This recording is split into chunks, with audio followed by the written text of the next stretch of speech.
Hello everyone, magandang araw, magandang buhay, panibagong araw, panibagong buhay. Ayan po, nagluto po ako ng chicken gizzard with oyster sauce. So, ano ang tawag sa atin nito, pwede siyang adobo. Kaya lang, ang aking ginawa ay hindi ko siya nilagyan ng suka. Ang nilagay ko ay oyster sauce. Kaya ang tawag dito ay chicken gizzard with oyster sauce. Ayan.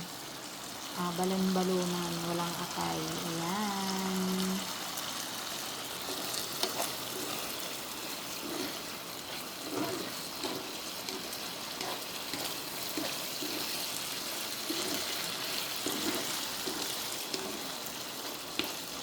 Ayan, luto na ang ating gizzard at chicken gizzard with oyster sauce.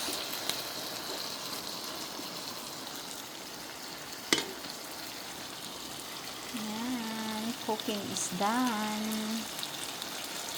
Like and share my video.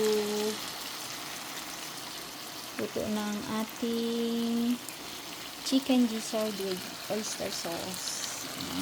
So, hindi ko na lang pinapakita. Mabilis lang naman siya lutuin. Ginisa ko yung bawang sibuyas and nung nag-ano na siya yung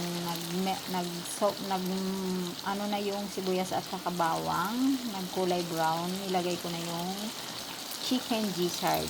And then, nung ginisa ko siya and nung medyo ano na siya yung balon-balonan ng manok, medyo ano na, medyo brown na, tinimplahan ko siya ng black pepper,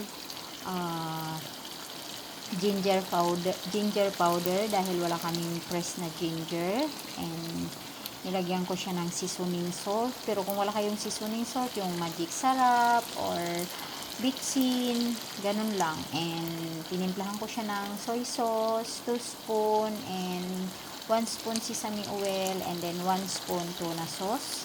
And then, ayan, yung topping niya is spring onion and sesame seeds. So, luto ng ating